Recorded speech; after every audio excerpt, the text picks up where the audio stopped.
Stranger Things premiered on Netflix in 2016. The series followed a group of friends who uncovered the supernatural and a government plot to weaponize the unexplainable. The show's original title was Montauk, an homage to the conspiracy of Stranger Things. This story was only a series of rumors before 1992, when Preston Nichols published his book, The Montauk Project: Experiments in Time. It unveiled an operation similar to MK-Ultra, where subjects interacted with substances and technologies purported to influence thought, manipulate time, and pierce dimensions. It was a story about government experimentation that included psychic development, extradimensional beings, and thought control. But unlike Stranger Things, many believed this story to be true.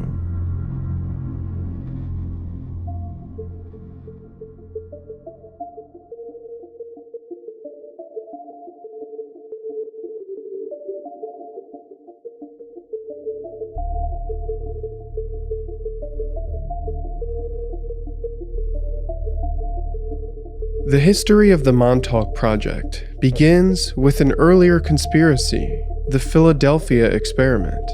In 1955, an amateur author and ufologist, Morris Jessup, published a book called The Case for the UFO. Shortly after, he began to receive letters of criticism from Carl Allen under the pseudonym Carlos Allende. These letters attacked Jessup's book for a lack of knowledge about the physics involved, especially Einstein's unproven unified field theory. The unified field theory describes an attempt to unify fundamental forces of physics beneath a single theoretical framework. For example, the theory would explain how electromagnetism and gravity are aspects of the same force. In his letter, Allen explained that he had studied, understood, and witnessed proof of the unified field theory. He went on to describe the 1943 Philadelphia experiment. Carl Allen claimed to have been stationed on the SS Andrew ᴘᴘᴅᴏx.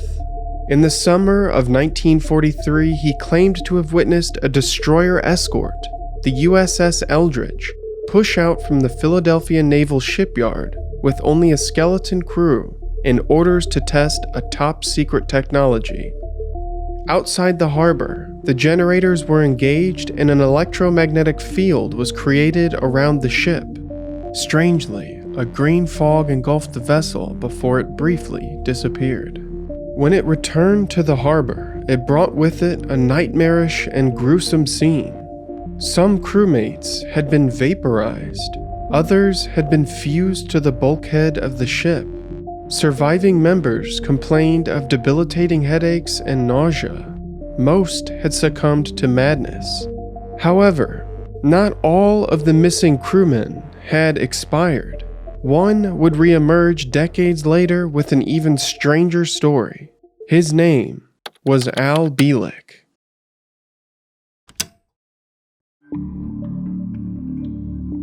In 1988, Al Bielek claimed to have uncovered hidden memories that had been sublimated through government experimentation.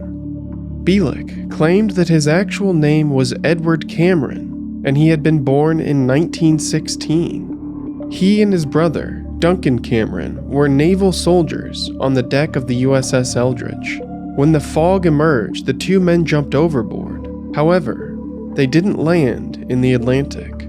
At the 1990 MUFON conference, Bielek explained how they slipped through time at random until finally landing in 1983. The men appeared on site at Camp Hero, a military base located at the tip of Montauk, New York.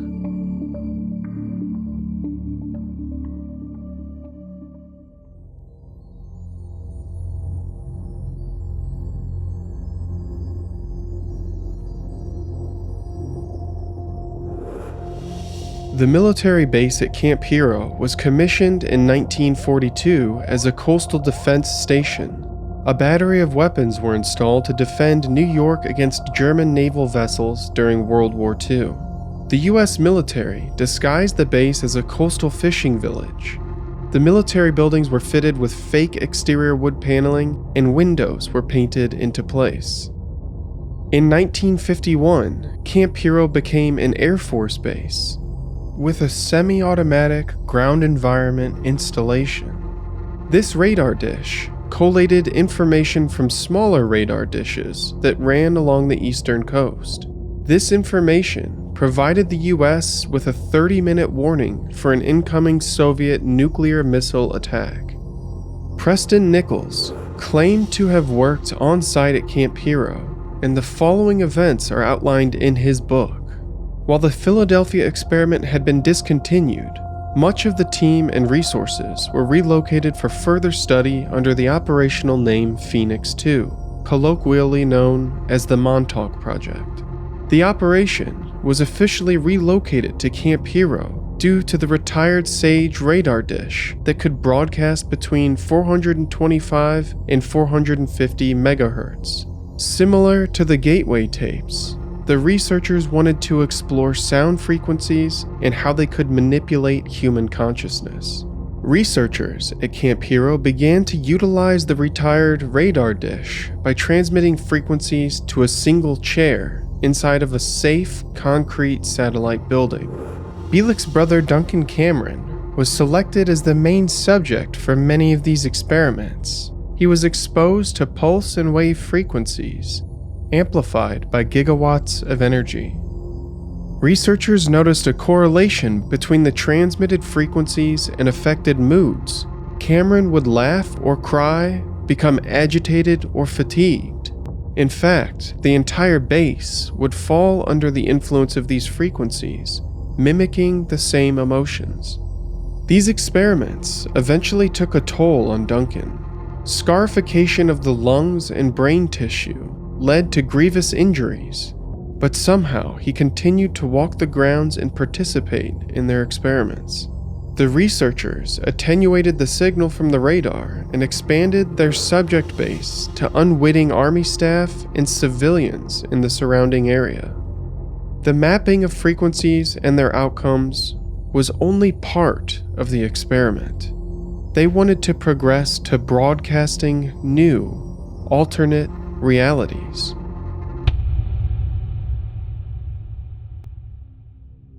In the mid-1970s, the experiments included the Montauk chair. Using Helmholtz coils, a stable and unified magnetic field surrounded the chair and the subject. The first experiment they conducted was called the Seeing Eye. Subjects would be seated in the Montauk chair and given an item of significance, like a lock of hair or personal effect from a target. After concentration and training, they would be able to see through the eyes of their targets. This experiment is similar to the Stargate project. A US Army unit from the late 70s confirmed by declassified documentation. The subjects were conducting remote viewings. It wasn't long until they could directly influence the world around them. They could control inanimate objects and electronics, changing stations on radios and televisions, turning off devices, or even destroying them. Later, the subjects began to take control of civilians, causing them to commit crimes or behave erratically. As the experiments continued, researchers noticed that their results sometimes occurred on a longer time frame. For example, Duncan may influence events or manifest objects outside of the current time. This led to experimentation with time itself. Duncan Cameron created an aperture at 20-year intervals, a portal that would allow them to travel to the past and the future. Researchers began to send soldiers and scientists to explore what was called hyperspace. It was during these experiments that Duncan began to report sensing a higher intelligence. Crew members fixed radio and video transmitters to exploratory crews, which fed a live feed back to the base in Montauk. They abducted vagrants from New York City to send through the portals, testing the effects of travel on the human body. Nichols claimed that there was a large on-site library of videotapes for every mission, tapes he himself had watched. They began to abduct boys between the ages of 10 and 16 and send them through the portal. Their first training mission was always the same. They would travel to the year 6037 to a world that was in ruins and described as stationary and without life. They ran the transmitter non-stop to conduct these experiments, and the device escaped their control. It had fallen into synchronization with someone or something else. And some speculated this was the higher intelligence Cameron had sensed. This created some sort of rift or aberration. It was then that a being was manifested on site.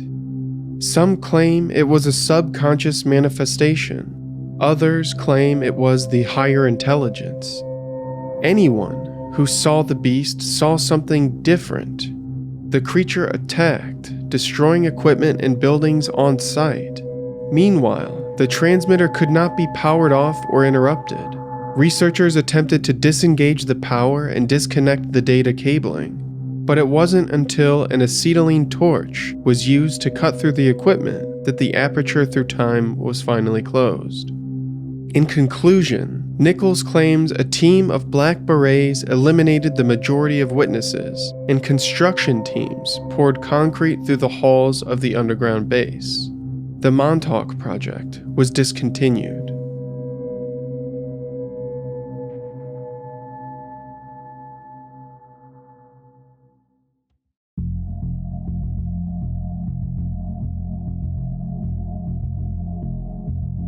The Montauk Project sold over 100,000 copies and became a cult classic in the early 1990s. Following its success, Nichols authored 5 additional volumes. Many heard the story of the Montauk Project, and they began to project themselves into the narrative. They swore they were Montauk boys that had been awakened, their sublimated memories resurfacing, just as Al Bielek had described. Stuart Swerdlow was a notable example. Swerdlow claimed that the Montauk Project targeted boys they believed to be expendable, those who were orphans or runaways. He claims they would fracture the minds of these boys by freezing, starving, and beating them. They would be tortured while under the influence of psychedelics, with the purpose of expanding their abilities and making them pliable for future experiments. Swerdlow would publish a book, Montauk, The Alien Connection, and it detailed some of his early life and involvement in the project. Some skeptics have pointed to Swerdlow's spotty history as a sign that he's potentially a grifter. Swerdlow pled guilty to embezzlement charges for taking hundreds of thousands of dollars from a local food distributor. After serving his time, he plugged into the Montauk narrative and eventually transitioned to becoming a New Age advisor, providing psychic guidance for steep consulting fees. While some suspected Swerdlow of financial exploitation, others had even deeper suspicions. In 1998, Chris Ketchum wrote an article for Gear magazine, reporting that over 25 boys claimed to have participated in the Montauk Project. They made the pilgrimage to visit Preston Nichols, some traveling across the country. These boys often came from broken homes. One example is Anthony Kraft, who had been in the foster system, suffering years of abuse before aging out. He was an addict and frequently spoke of delusions, and he was one that got swept into the conspiracy of the Montauk Project, traveling to Preston Nichols' home for a session of deprogramming. The deprogramming technique was called hand scanning. In an interview with another former Montauk boy, Brandon Kill, Ketchum uncovered that Nichols would take these boys to a bedroom alone, require them to undress, then massage their bodies while he claimed to be scanning for frequencies. Then, he would begin to touch the subjects inappropriately. These subjects were over the age of 18, and they firmly believed they had been participants in one of the most elaborate government experiments ever conducted. When confronted about the deprogramming process, Nichols and his subjects told Ketchum they had received no pleasure in these sessions. They were simply a grim necessity. Nichols claimed to have stopped these deprogramming sessions in late 1998.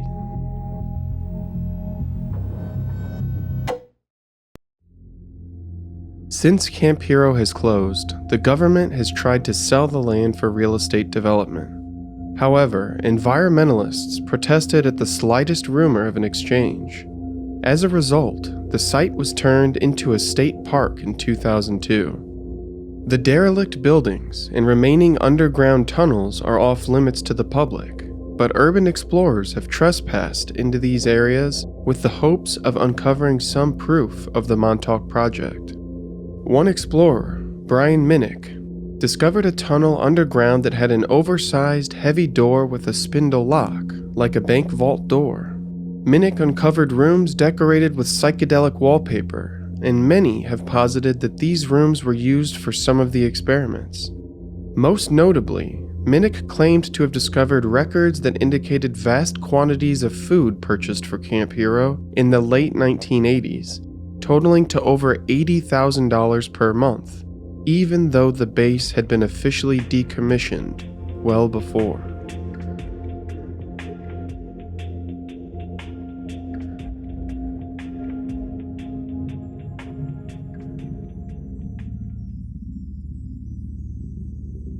In July 2008, a strange and discolored creature washed ashore near Camp Hero.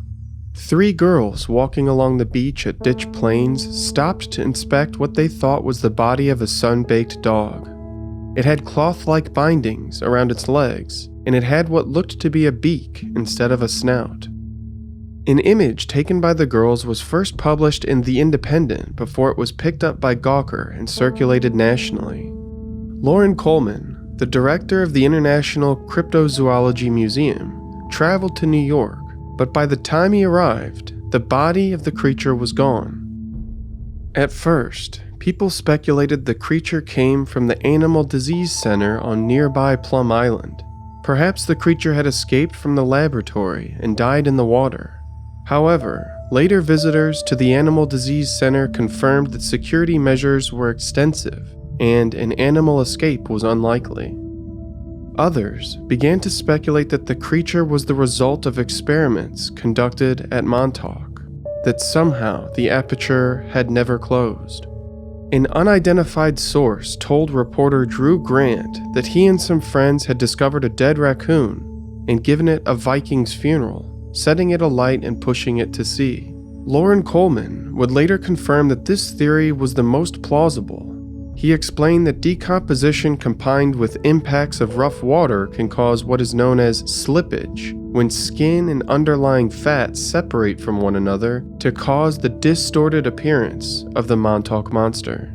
However, in 2020, there appeared another creature on the beach of Montauk. It was almost identical to the first, and it appeared shortly before 4th of July, the exact same time of year as the creature from 2008. For some, this bizarre coincidence points to a more supernatural explanation.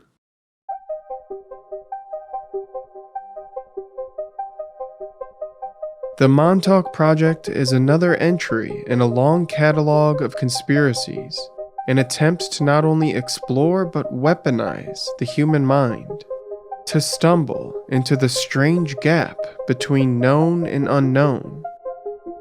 This is the story that gave root to Stranger Things, and yet certainly there are stranger things to come.